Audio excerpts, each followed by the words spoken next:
안녕하세요. 백두산 금융연구소의 백두산입니다. 1월 5일 수요일 아침 9시 38분입니다. 어젯밤 미국은 좀 혼조하게 마감을 했다라고 보는 게 좋을 것 같습니다. 근데 이런 혼조함도 굉장히 좀 드물었던 것 같아요. 나스닥은 1% 넘게 빠지고 뭐 다우 같은 건 0.6% 상승 마감을 하고요. S&P는 보합 정도 됐죠. 예. 굉장히 좀 극과 극입니다. 분위기가 왜 그랬냐라고 생각을 해보면 금리 때문이라고 생각을 합니다. 물론 어젯밤에 전염병과 관련된 우려도 있긴 있었던 것 같아요. 여기 보시면은 미국 뭐 전염병 확진자가 100만 명이 넘었다 이런 소식이 나오면서 좀 그죠? 이것도 분명히 어떤 시장의 우려, 뭐 시장의 불안감을 증폭시킬 수 있었는데도, 근데 어젯밤 미국 주식시장 내용을 보면은 전염병 우려는 별로 그렇게 시장의 주된 화두가 되지 못했다라고 생각을 합니다. 왜냐하면 보통 전염병 이야기 나오면 빅테크 뭐 이러면서 오르잖아요. 근데 빅테크가 어젯밤에 딱 빠졌다는 얘기죠. 나스닥이 강하게 빠진 걸로 봐서 전염병 우려는 별로 그렇게 시장에 큰 관심을 끌지 못한 것 같다. 이 정도로 일단 보고 있고요. 제 입장에선 다행이라고 생각합니다. 이제는 시장이 하락을 할 거면은 좀 뭐 금리나 긴축이나 뭐 이런 경제적인 이유에서 빠져야지. 아무튼 전염병 때문에 자빠지면 어떻게 돼요? 결과적으로 그 자리에서 항상 전염병 때문에 빠졌던 건 고점이 계속 높아졌었잖아요. 아무튼 이런 소식이 나왔다는 게 일단 뭐 제 생각엔 제 입장에서는 일단 다행이라고 봅니다. 이렇게 금리 때문에 시장이 빠졌다라고 써 있으니까 다행인 것 같아요. 제 입장에서는 숏을 보는 입장에서죠. 예. 하여튼 어젯밤 이야기를 하려면은 좀 이제 뭐 금리 같은 걸 좀 먼저 보는 게 좋을 것 같은데, 금리가 사실 많이 올랐었죠. 금리가 사실 어제는 많이 안 올랐어요. 이날, 그러니까 이거 1월 3일날 많이 올랐죠, 금리는. 근데 사실 1월 3일날 어땠어요? 1월 3일날 주식시장은 상승 마감했지 않습니까? 제 생각에 1월 3일날 주식시장의 반응은 그냥 뭐 속임수였다고 생각을 해요. 말씀드렸다시피 새해 첫날부터 하락하는 꼬라지가 별로 보기가 좋지 않잖아요. 그러니까 새해 첫날에는 무슨 일이 있든 간에 올해에 대한 막연한 기대감 이러면서 올해는 잘 될 거야 하면서 뭐 그냥 무조건 상승 마감 시켰던, 하여튼 1월 3일 날은 그래서 그랬던 것 같고, 어쨌든 간 이렇게 금리가 올랐던 것이 어제 좀 시장에 본격적으로 반영된 것이 아니냐라는 생각이 듭니다. 새해 첫 거래일은 지나갔으니까 올해에 대한 막연한 기대감은 집어치워버리고 이제는 실전으로 들어간다, 요런 것이 아닐까 싶어요. 그래서 어쨌든 간 어젯밤에 이 금리의 흐름들을 좀 보는 게 중요할 것 같은데, 아무튼 이 1월 3일 날 급등했던 금리와 뭐 어젯밤에도 급등했었죠. 이런 것들이 미국 주식시장에 영향을 많이 미친 것 같다라는 거. 그래서 아무튼 긴축 우려 이런 이야기를 좀 할 수 있을 것 같고요. 그리고 아무튼 뭐 인플레 우려 이런 것 때문에 금리가 이렇게 오른다라고 생각을 한다면 늘 나스닥이 약했었지 않습니까? 뭐 예를 들면 이런 구간에서 우리 잘 알잖아요. 나스닥하고 비교해 보면 금리가 이렇게 올라가는 동안 나스닥은 계속 빠졌었다고요. 그죠? 아무튼 금리가 이렇게 올라가는 게 나스닥에는 일단 분명히 안 좋은 것이긴 할 텐데, 아무튼 이런 점이 좀 시장에 반영된 것이 아닌가 싶습니다. 근데 아무튼 금리가 많이 올라갔으니까 한편으로는 금융주 이런 데에는 뭐 좋은 것일 수도 있잖아요. 그러다 보니까 어젯밤 내용을 보시면은 금융주들은 이제 금리가 올랐다, 금리가 엄청 올랐네라고 하면서 좋다라고 해서 진한 초록색이 들어와 있고, 반면에 이제 금리가 많이 올랐으니까 그에 대한 그 안 좋은, 그죠? 예, 빅테크들은 안 좋은 반응을 보인 것 같습니다. 요게 어쨌든 어젯밤에 굉장히 좀 독특했던 모양이었죠. 이런 모습이 나타나기가 쉽지가 않은데 어쨌든 이런 모습이 나타났어요. 그래서 하여튼 금리가 많이 올랐다는 거. 그 와중에도 이제 이 보시면 윗꼬리가 달렸는데 이런 흐름인 것 같아요. 그러니까 장중에 주식시장이 급락을 해버리니까 다시 안전자산 선호다 이러면서 사람들이 채권을 매수하면서 또 금리가 또 조금 빠지지 않았나 싶긴 합니다. 아무튼 이 10년물 국채금리를 저와 보고 있는데, 10년물 국채금리 같은 경우는 어쨌든 간에 지금 일단 위쪽에 일단 무거운 저항들이 많이 있는 상황입니다. 제가 뭘 잘못 눌렀나 보네요. 아무튼 이 금리 같은 경우는 위쪽에 저항들이 아직 많이 있다. 이 저항을 다 소화한 게 아니다라는 거. 소화는 하고 있는데 아직 이거 넘어갈지 안 넘어갈지는 모른다라는 겁니다. 이 말씀드렸다시피 금리가 여기서 더 세게 올라갈지는 솔직히 저도 잘 모르겠어요. 지금까지 많이 올라왔던 게 있기 때문에 솔직히 뭐 인플레 우려 뭐 이런 것들이 어느 정도 좀 시장에 반영된 측면도 좀 있긴 해서 솔직히 잘 모르겠습니다. 여기서 뭐 이제 금리 인상하고 이러면은 뭐 인플레가 잡힌다 이런 생각하면서 위쪽으로 또 제한될지도 모르는 거니까 아무튼 아래쪽으로는 확실히 좀 제한적일 것 같아요. 위쪽으로는 열어놓고 보는 게 가능성 열어놓고 보는 게 맞긴 맞는 것 같은데 자신 있게 이거 넘어갑니다. 앞으로 이거 금리 계속 오릅니다라고 10년물 국채 금리가 계속 오릅니다라고 말씀은 잘 못 드리겠어요. 일단 하여튼 좀 더 지켜보자고요. 그래서 아무튼 뭐 이게 시장에 영향을 많이 미쳤다. 이게 올라간 덕분에 뭐 금융주들은 오르고 빅테크가 약했다라는 거 볼 수 있을 거고요. 단기물 금리도 요즘은 항상 체크를 해야 되겠죠. 단기물 금리 같은 경우 일단 좀 내려왔습니다. 장중에. 아무튼 0.8까지 터치는 해놨습니다. 그러니까 금리 인상 전망은 좀 빨라진다라고 보는 게 일단 맞긴 맞겠죠. 아무튼 어젯밤에 금리가 저렇게 움직이면서 시장이 모두 금리에 주목하면서 굉장히 독특한 흐름들이 나타난 거죠, 어젯밤에. 그래서 굉장히 저도 고민이 좀 많았었어요. 어젯밤 미국 주식시장을 보면서 야, 이거 어떻게 반응을 해야 되나? 내가 이거 나스닥 숏을 들고 있긴 한데 어떻게 반응을 해야 되나? S&P는 원웨이 상승도 할 것 같더라고요. 밤에 보니까. S&P 같은 경우는 실제로 그럴 수도 있었어요. S&P 같은 경우 보시면은 어디겠습니까? 여기가 어떤 중요한 자리잖아요. 여기가 보시면은 어떤 정고점 자리죠. S&P 지수인데. 근데 갭을 이 정도 띄웠으면은 갭을 이 정도 띄우고 여기서 맨 처음 장대 양봉을 보여줬으니까 넘어가서 신고가로 간다. 이거 원웨이 상승 가능성도 있다라고 보긴 봤어요. 근데 한편으로 나스닥 같은 경우는 보니까 일단 좀 비리비리했거든요. 장 초반부터 좀 빠지더라고요.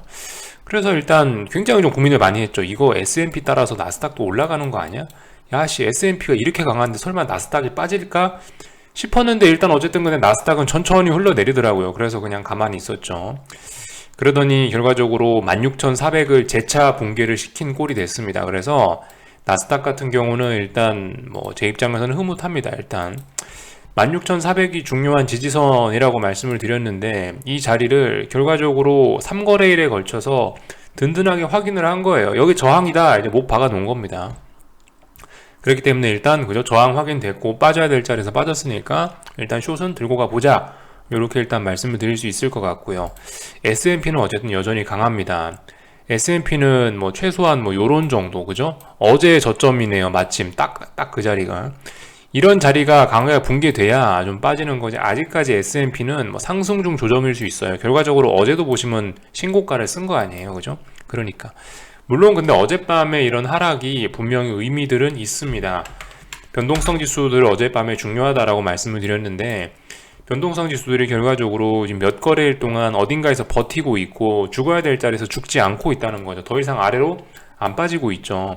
이 점이 굉장히 중요하다고요. 어젯밤 양봉 나온 것 자체가 굉장히 중요하다라는 겁니다. 빅스예요. 어젯밤 뭐라 말씀드렸죠. 그래서 이렇게 양봉이 나오면 시장의 불안감은 좀 더 지속될 수 있다라는 식으로 이야기를 드렸거든요.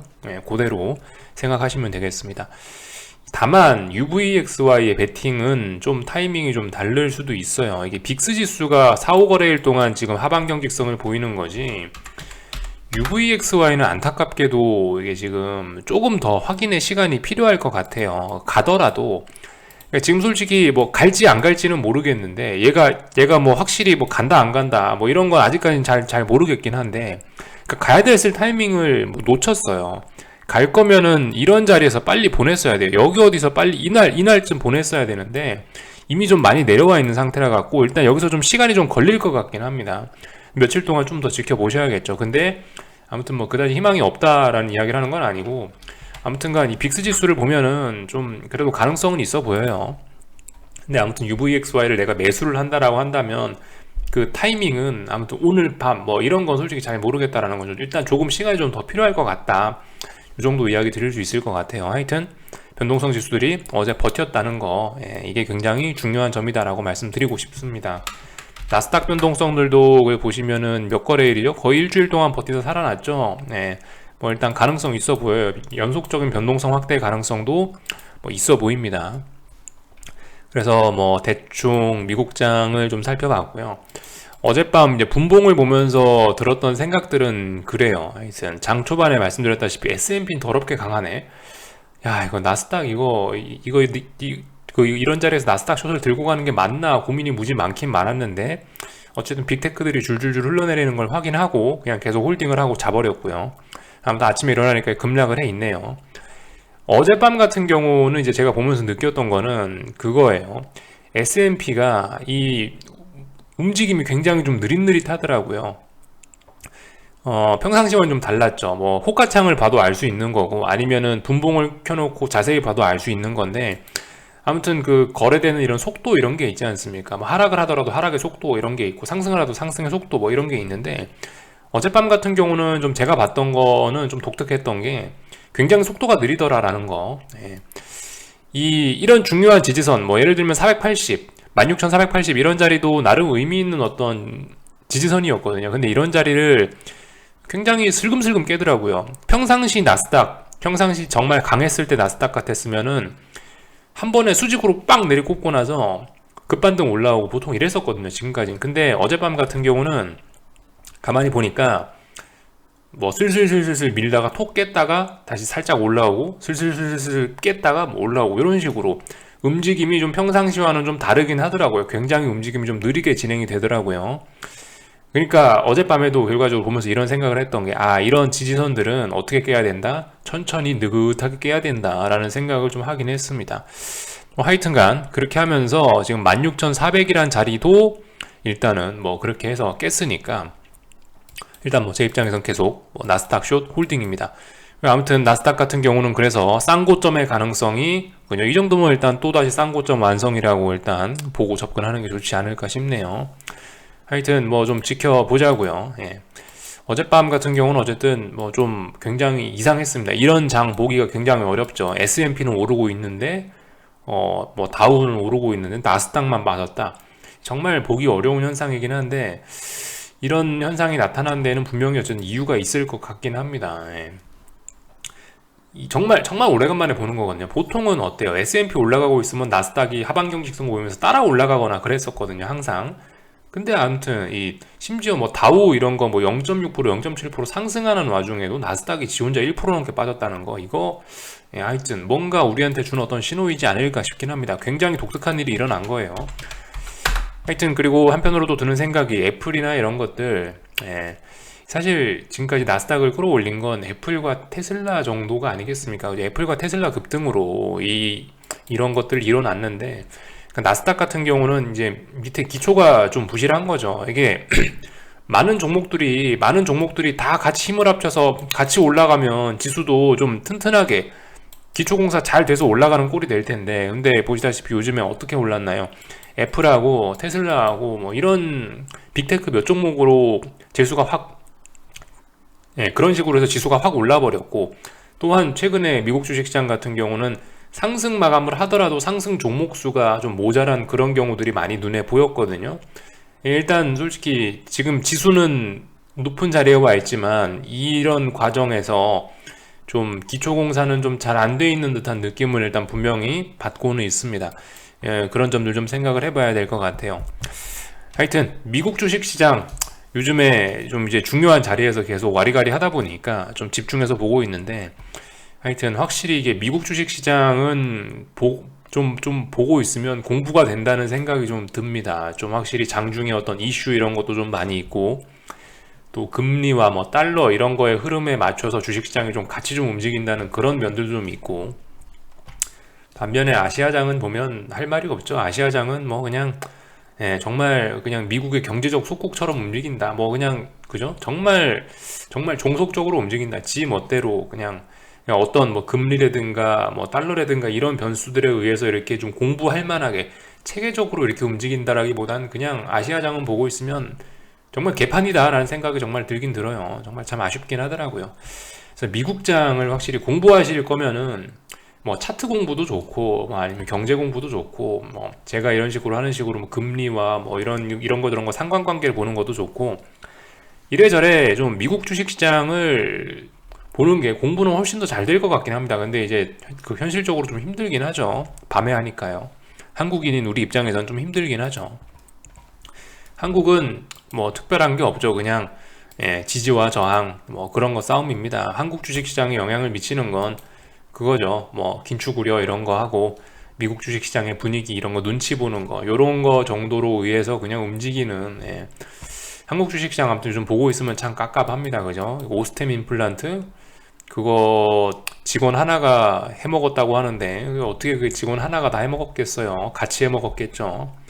하여튼 시장이 정말 미국 주식시장 요즘에 좀 가만히 보면서 느끼는 게 한국은 이거 정말 이거 후진적이구나 정말 투기의 장이구나 라는 생각밖에 안 듭니다 사실 보면서. 그래서 아무튼 오늘 한국 주식시장 뭐 하고 싶은 이야기는 특별한 건 없고요. 그 지지와 저항 체크만 하면 되겠죠. 일단은 그 395 정도를 지금 강하게 붕괴시키고 내려오는 거니까 일단 400 테스트는 일단 끝났다라고 보는 게 좋을 것 같고, 무게중심은 아래쪽으로 좀 이제 기울어졌다라고 일단 보면 될 것 같긴 하고요. 그리고 지금 이제 그 400을 돌파할 거였으면은 이제 이런 자리에서 이제 추세적으로 어떤 기세적으로 이렇게 돌파해주는 그런 게 좋잖아요. 근데 일단 보시면 이렇게 장대음봉 이런 거 맞는 꼬라지를 보면 별로 그렇게 뭐 400 돌파하고 그럴 것 같지는 않다라는 생각이 일단 들긴 하거든요. 일단 뭐 하여튼 그렇습니다. 뭐 그 정도 이야기 좀 드릴 수 있을 것 같고요.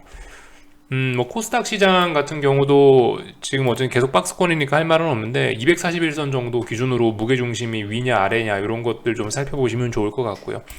아무튼 할 게 없어요. 위에서 사셨던 분들은 가만히 홀딩하는 거고, 뭐 신규 솔직히 한국 시장 이런 박스권 이런 건데 지금 상황에서 뭐 어차피 현금 갖고 계신 분들도 아마 뭐 없을 거라 생각하는데, 제 영상 보시는 분들은 그냥 뭐 기다려 보면 되는 거죠. 이런 자리에서 뭐 솔직히 뭐 숏을 추격한다 솔직히 좀 부담스럽지 않습니까? 뭐 물론 본인이 자신 있다 하시면 추격하는 건데, 솔직히 전 이런 자리에서 추격은 조금 좀 아니라는 생각은 들어요. 한국장 같은 경우는 이렇게 위로 올라갔을 때 진짜 철저히 반등시 매도 전략 해야지, 특히나 지금 자리에서 숏 같은 거는요. 아무튼 이런 자리에서 야 이제 가나보다 하고 나서 막 추격을 한다, 여기서 별 재미는 없을 것 같긴 해요. 지금 자리에 추격하면 아마 또 당분간 또 마음고생 하셔야 될지도 모르겠어요. 아무튼 그냥 뭐 편안하게 지켜보자고요. 뭐 오늘 지금 아침에 빠지고 있는 게 이게 하루 종일 빠진다는 보장도 없고, 하여튼간 이제 무게중심은 좀 아래쪽으로 왔네 요 정도 생각하시면 딱 좋을 것 같고요. 지금 현재 이 우리나라 코스피 시장은 약간 좀 센 불로 가고 있는 겁니다. 물론 그것도 감안을 해야 되겠죠. 지금까지 위쪽에서 저항이 많이 누적되었기 때문에 오늘 이렇게 강하게 빠질 수 있다는 점은 생각은 하긴 해야 되겠는데, 그래서 뭐 이런 시세가 용납된다라고 이야기는 해드릴 수 있겠는데, 아무튼 지금 보시면 오늘 변동성이 확실히 좀 터지는 편이긴 합니다. 이게 결코 작은 시세는 아니에요. 물론 뭐 선물 4포인트 빠졌다 평상시에 비하면 그래 뭐 요즘 선물 4포인트 움직일 수 있지 이렇게 생각할 수 있긴 한데, 아무튼 오늘 이 시세가 지금 결코 그렇게 어떤 뭐 약한 불 이런 건 아닙니다. 조금 힘을 쓰고 있는 거예요. 예를 들면 어제 저점을 지금 붕괴시킨 것, 요게 일단 강한 매도세가 등장했다라는 거거든요. 선물 어제 저점을 붕괴시킨 거잖아요. 장대음봉으로 강한 매도세가 등장했다는 거고, 그러면 지금 옵션 가격들도 보시면 전반적으로 다 콜옵션들이 반토막 이상씩 나고 있거든요. 이 정도면 조금 좀 많이 빠지는 편이긴 합니다. 시장이요. 요즘 지금 이 정도의 변동성 상황에서 이 정도면 좀 적당히 좀 많이 빠지는 편이긴 한 거예요. 그렇다고 지금 뭐 완전 오버했다 이런 거까지는 아니고, 또 풋옵션들도 시세가 좀 적당히 나고 있긴 하죠. 근데 아무튼 뭐 풋옵션들은 뭐 시세가 과하다 이런 이야기 못 하겠습니다. 아무튼 풋옵션들 같은 경우는 뭐다? 지금 패턴이 말씀드렸다시피 이런 식으로 저점과 고점이 각각 이렇게 고점은 높아지고 저점은 낮아지는 이런 상황에서 요렇게 움직이고 있는데, 여기서 지금 살아난다면은 다음번에 목표치가 굉장히 또 커질 수도 있는 그대로 만약 패턴 그대로 간다면 이렇게도 갈 수 있는 상황이기 때문에, 하여튼 잠재적이 어떤 장래에 좀 하락에 대한 잠재력이 좀 높다 뭐 이 정도 표현을 좀 할 수 있을까요? 어쨌든 근데 오늘 지금 현재는 조금 좀 세게 빠지고 있는 편이긴 해요. 뭐 그 정도만 그냥 점검할게요. 뭐 세게 빠진다라고 해서 숏을 팔아야 되냐 그런 건 전혀 아니고, 아무튼 그냥 가만히 지켜만 보면 될 것 같고요. 원달러 환율 슬금슬금 해가지고 여기 있는 직전 고점을 돌파한 착 하고 있네요. 이 오후 3시 반에도 이렇게 됐을지는 모르겠습니다. 하여튼 그래서 1200원을 코앞에 두고 있어요. 여러분들 이거 넘어가면, 네, 여러분들 숏 보시는 분들은 1200원 넘어서 돌파한 착 하면은 좀 이제 박수를 쳐도 괜찮지 않을까. 뭐 그 정도 생각입니다. 1200원이 저항이었죠. 근데 이거 넘어가면 이제 신세계로 넘어가는 겁니다. 맨날 했던 얘기니까 그만할게요. 궁금한 거는 리플 남겨주시고요. 또 오늘 저녁에 뵙도록 하겠습니다. 여기서 마치도록 하겠습니다.